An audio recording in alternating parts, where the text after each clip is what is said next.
La paracha de cette semaine relate un épisode de la sortie d'Égypte extrêmement connu, et peut-être même à tel point que certains se demandent s'il est encore possible de tirer quelque enseignement inédit de ce récit maintes fois rabâché et raconté. Cela étant, il me semble important de nous souvenir dans quelle perspective nous est racontée cette histoire. La paracha débute par la fin du conflit qui oppose les Égyptiens à Israël et qui se solde par la mort constatée des Égyptiens sur le rivage, et ce, après la traversée à pied sec de la mer par les Israélites. Quelques chapitres plus loin, c'est la guerre contre Amalek qui vient en quelque sorte clore le récit de notre paracha, un épisode guerrier aux accents bien différents de ce que nous avons vu auparavant. Et entre les deux, une succession de joie, d'amertume aussi, de tentations et de miracles divers. Alors le lecteur peut se demander avec raison le sens de ce récit plus ou moins chaotique des Israélites dans le désert. Alors je crois nécessaire de souligner l'objectif du récit dans le livre de Shemot et notamment ici dans notre paracha. L'auteur, sans doute Moshe, veut d'abord rappeler l'essentiel du cheminement historique des Israélites lors de leur sortie d'Égypte, d'où une narration chronologique qui précise avec détail les temps et les lieux de ces différents événements. Et pour ce qui concerne notre récit, nous en sommes en réalité un peu au tout début de leur pérégrination dans le désert, dans les toutes premières semaines. Alors indiscutablement, il y a des détails sémantiques et des nombres qui rappellent la dimension prophétique du passage, comme pour rappeler aux Israélites leur rôle futur dans l'histoire. Peut-être une forme d'encouragement, mais aussi peut-être d'avertissement. Enfin, sur le plan spirituel, l'image collective d'un peuple avec ses chutes et l'intervention bienveillante de Dieu au moment les plus opportuns donne peut-être un aperçu de ce que peut être en tout cas l'expérience spirituelle du croyant, de chaque individu. Un cheminement vers la liberté promise, vers une rencontre personnelle avec Dieu. Alors, ces objectifs clairement posés, la lecture du texte sera autrement plus intuitive et dépassera certainement la seule surface d'un récit très épique. Alors lisons à présent les premiers versets en Exode chapitre 13 et au verset 17. « Lorsque Pharaon laissa aller le peuple, Dieu ne le conduisit point par le chemin du pays des Philistins, quoique le plus proche, car Dieu dit, le peuple pourrait se repentir en voyant la guerre et retourner en Égypte. Mais Dieu fit faire au peuple un détour par le chemin du désert vers la mer Rouge. Les enfants d'Israël montèrent en armes hors du pays d'Égypte. » Alors il peut sembler un peu étrange que nous soit là raconté ici une sorte de réflexion divine qui consiste à ne pas faire emprunter par les Israélites finalement le chemin le plus court pour se rendre vers leur destination finale. Encore faut-il se rappeler que l'objectif premier des Israélites est d'abord de se rendre à 3 jours de marche pour adorer le Seigneur et même recevoir sa loi. Et puis le pays de la promesse se situe bien au-delà de ces 3 jours de marche d'ailleurs. La crainte de Dieu semble double. D'abord, le peuple pourrait s'effrayer de la guerre qui l'attend et vouloir rebrousser chemin. Mais si Dieu sait d'avance toutes ces choses, se peut-il qu'il s'en ouvre comme cela à Moïse pour simplement le mettre au courant? Vu que c'est la nuée et la colonne de feu qui, à présent, guident le peuple, était-il vraiment nécessaire d'en informer Moïse ou le peuple qui, de toutes les manières, ne s'imaginait certainement pas s'écarter de la présence de Dieu pour prendre un chemin plus court, un chemin de travers? En fait, le plus important, comme on va le voir, c'est d'empêcher le peuple de revenir en arrière et retourner en Égypte. Comme j'ai déjà eu souvent l'occasion de le rappeler dans d'autres enseignements, la mission la plus difficile de Moïse n'a pas été de faire sortir le peuple de l'Égypte idolâtre, mais bien d'empêcher qu'il y retourne. Alors, la tradition juive évoque plusieurs arguments et ce renoncement à emprunter l'itinéraire le plus court. L'un d'eux est tout simplement la crainte de se livrer à une guerre avec les Philistins, qui étaient les descendants d'Avimelech, avec qui Abraham avait fait alliance quelques générations auparavant.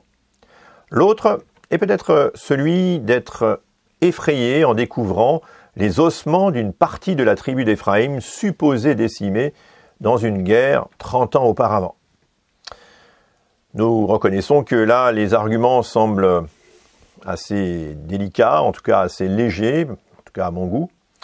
Mais si l'on tient compte des dimensions prophétiques et spirituelles du récit, on peut y discerner quelques autres subtilités, comme le racontent les principaux commentateurs juifs d'ailleurs. En effet, en hébreu, l'expression « derech eretz » peut se traduire par le chemin du pays ou le chemin de la terre.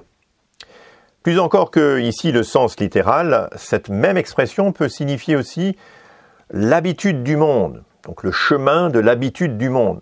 Si bien que le Chafetz Chaim, qui est un célèbre commentateur au XIXe siècle, avec d'autres, évoque le chemin de l'habitude, ou celui, peut-être le chemin de la normalité, un chemin naturel. D'aucuns diraient qu'il y a un chemin logique et naturel et le chemin, par ailleurs, irrationnel du désert.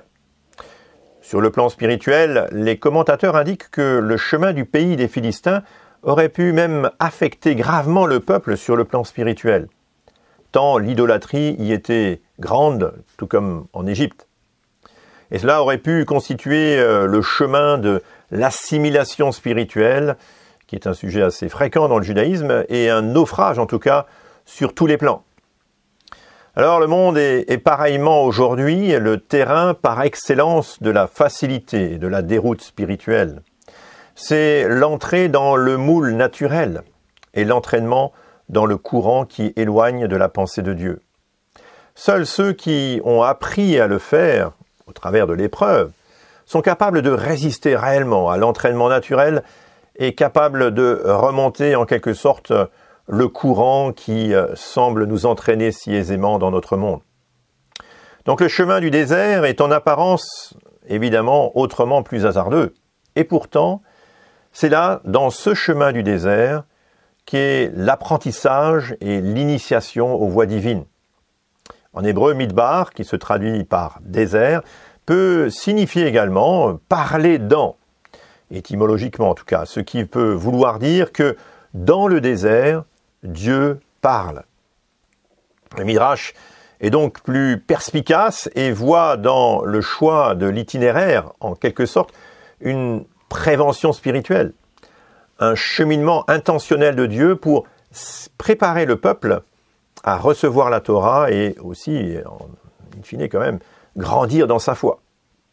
Mais poursuivons en Exode 14, verset 5.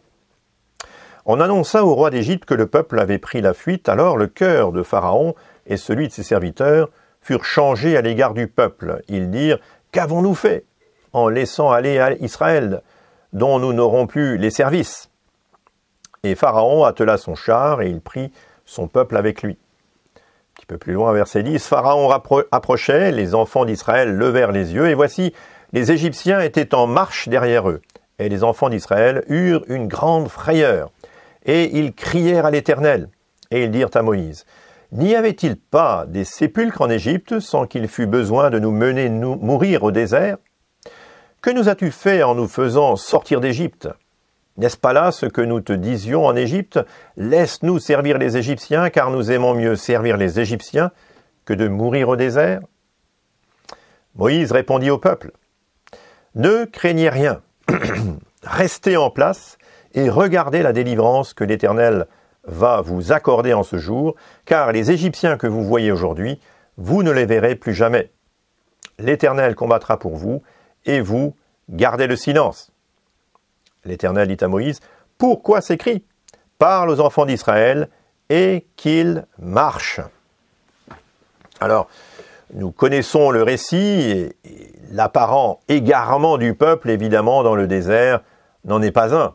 Dieu a clairement l'intention de se glorifier aux yeux des Égyptiens et délivrer une fois pour toutes le peuple d'Israël de la pression des Égyptiens qui sont à leur trousse. Face à une armée égyptienne qui les presse par derrière, la mer qui est devant eux, et probablement des montagnes très raides tout autour, la situation semble désespérée, et même on peut dire littéralement sans issue. Comment aurions-nous réagi en pareille circonstance? Ne serait-on pas tenté de juger un peu vite ces Israélites, ingrats et manquant de foi, alors qu'ils avaient été les témoins de prodiges extraordinaires et des jugements terribles contre les Égyptiens, opérés par Dieu contre aussi leur divinité? Et pourtant, les voilà qui sont prompts à repartir chez leur maître d'antan. Alors, selon le Midrash, la réaction des Israélites, en réalité, est de plusieurs natures. D'abord, il y a certains, en effet, qui veulent se rendre aux Égyptiens et retourner au pays d'Égypte. Et puis, il y en a d'autres qui veulent se battre avec les armes, alors qu'en fait, ils ne sont pas vraiment des hommes rompus aux arts de la guerre, et la défaite est quasiment certaine. Et puis, il y a un troisième groupe qui souhaitait tout simplement prier et donc crier à Dieu pour être délivré.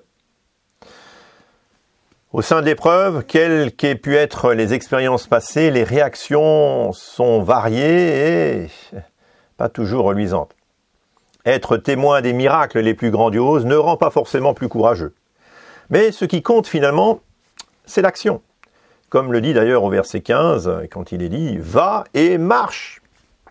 Et le Midrash raconte alors l'histoire assez étonnante de Nachshon ben Amminadav, qui est responsable du peuple d'Israël, mentionné également dans le livre des Nombres, au chapitre 10 et au verset 14, et qui est un chef de la tribu de Juda. C'est un homme déterminé, convaincu que Dieu veut conduire le peuple pour recevoir la Torah et que le chemin pour y parvenir passe inéluctablement par la mer qui est devant eux. Alors il se jette dans l'eau et avançant jusqu'à avoir de l'eau jusqu'au cou, il croit que Dieu va ouvrir la mer pour leur ouvrir le passage à pied sec. Et la suite, on la connaît et finalement tout le peuple le suivra. En tout cas, ce récit non biblique, et je le rappelle et je le précise, et c'est un texte qui est probablement d'ailleurs assez enjolivé, mais il n'en demeure pas moins quand même intéressant à plus d'un titre.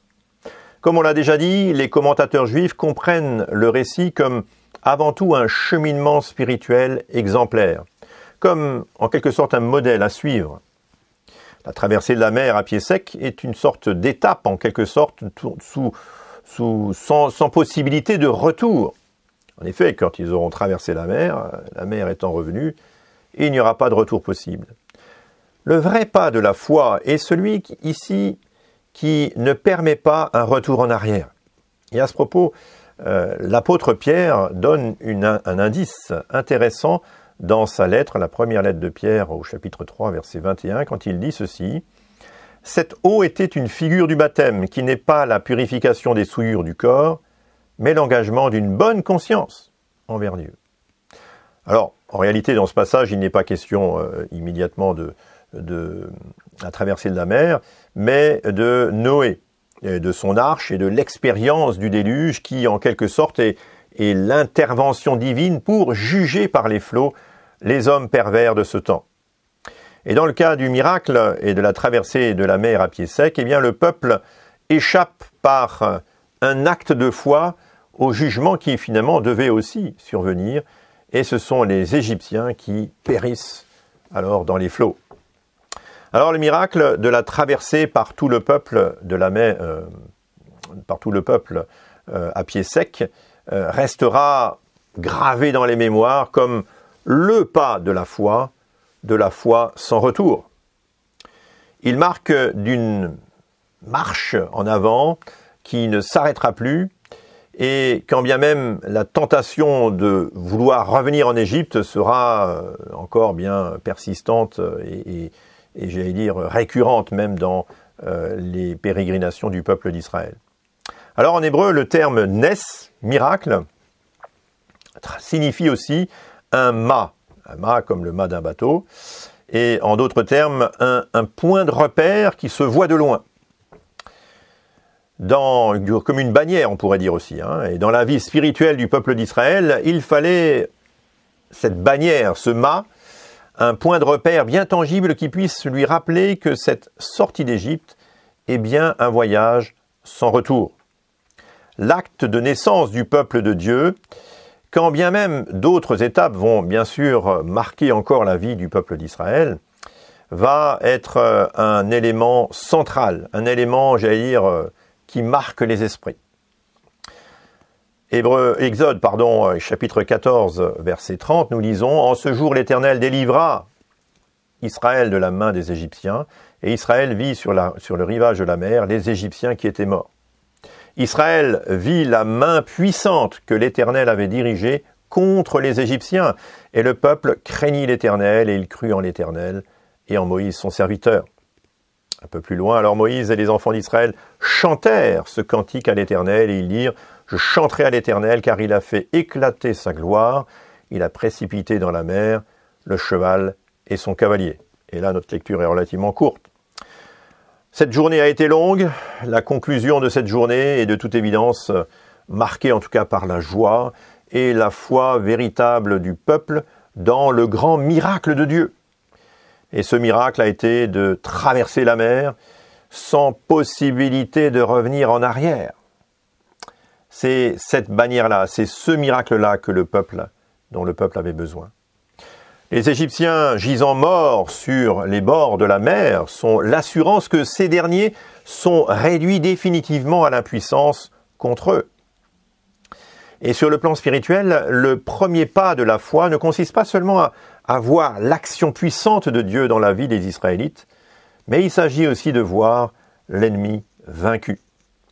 Si jusque-là la marche avec Dieu avait paru être une sorte de fuite devant l'ennemi, à présent la marche avec Dieu sera d'une certaine façon apaisée et une conduite résolument tournée vers l'avant.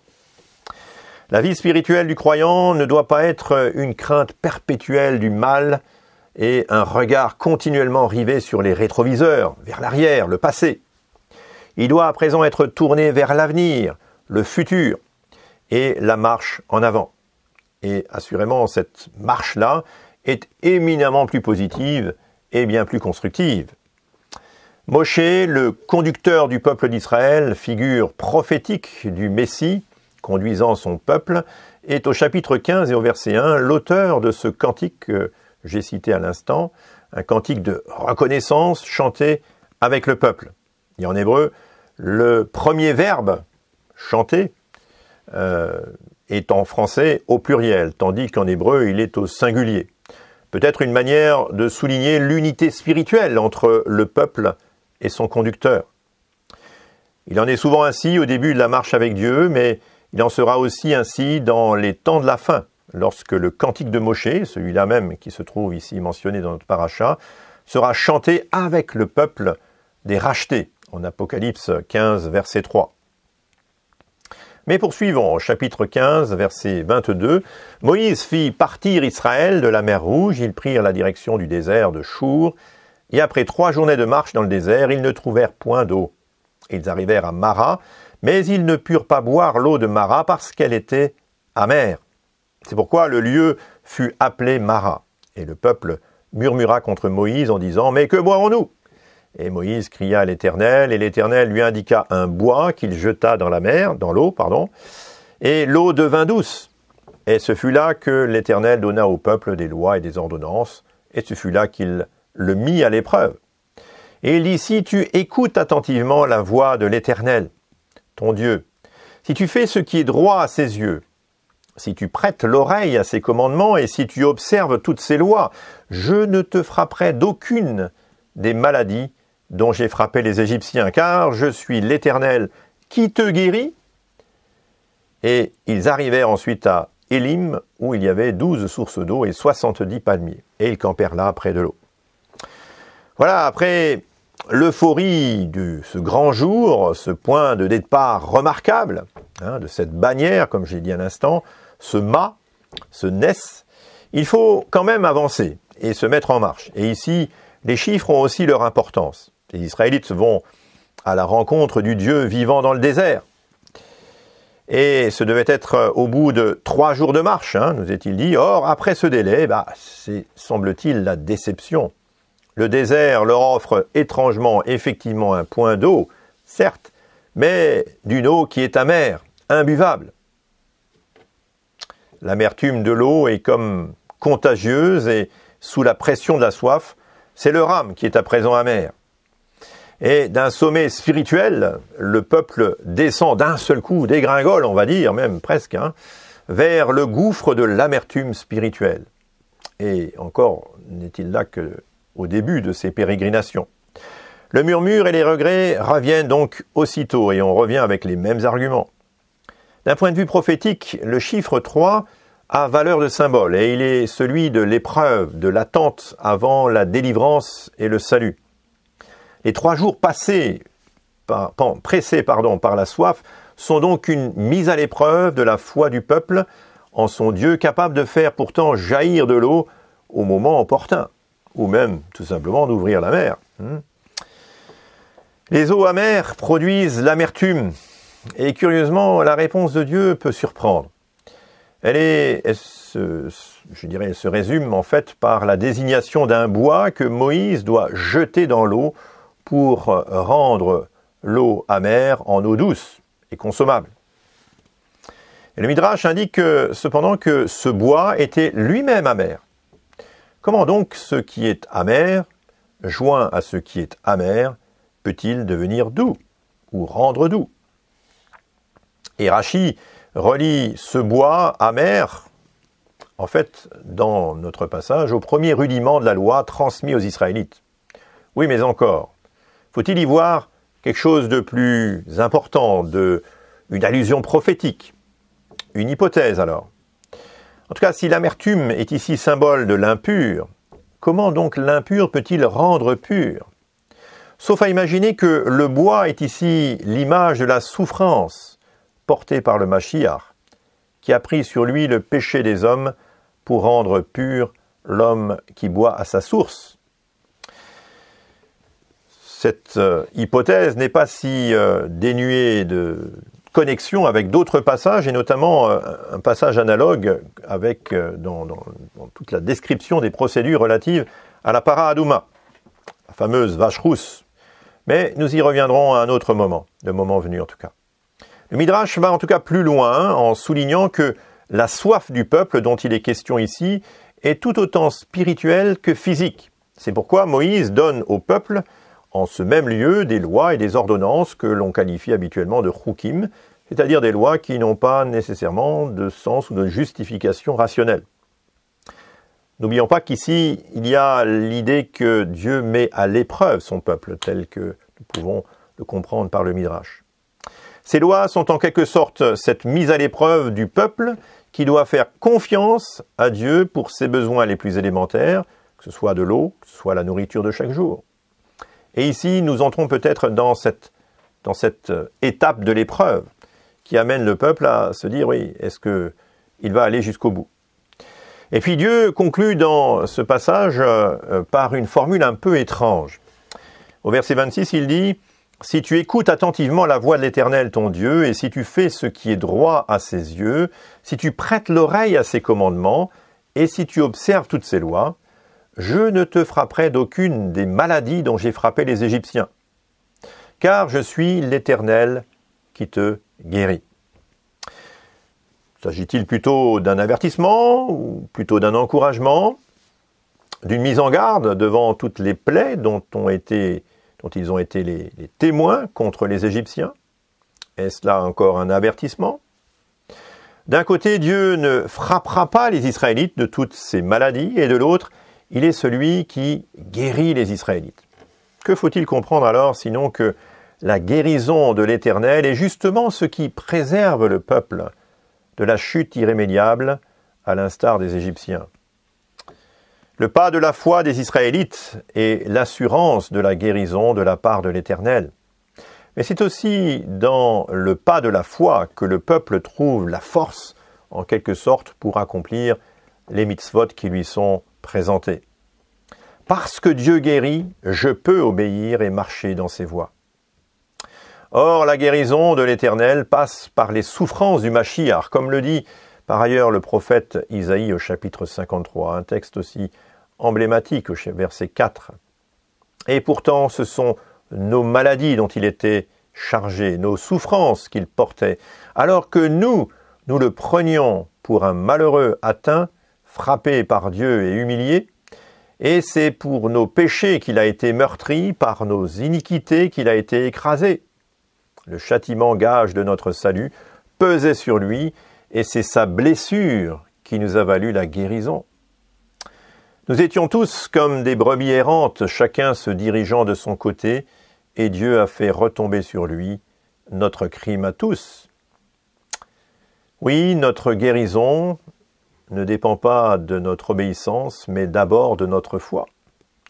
Et c'est par le pas de la foi que nous savons que le Seigneur nous accueille. C'est par la foi que nous sommes sauvés. Et c'est une grâce qu'il nous fait, comme il a fait grâce au peuple d'Israël, malgré ses rébellions, malgré son hostilité. Alors on n'a pas pu tout voir de cette paracha, bien évidemment, mais que nous puissions poursuivre cette méditation et toutes les questions qu'elle suscite, qui certainement durant ce Shabbat vont alimenter nos échanges. Alors je vous souhaite à tous un Shabbat Shalom, et bien sûr si ces enseignements vous encouragent, vous édifient, n'hésitez pas bien sûr à les partager autour de vous, à vous abonner si ce n'est pas déjà fait, et bien sûr à cliquer sur la petite clochette pour avoir les notifications.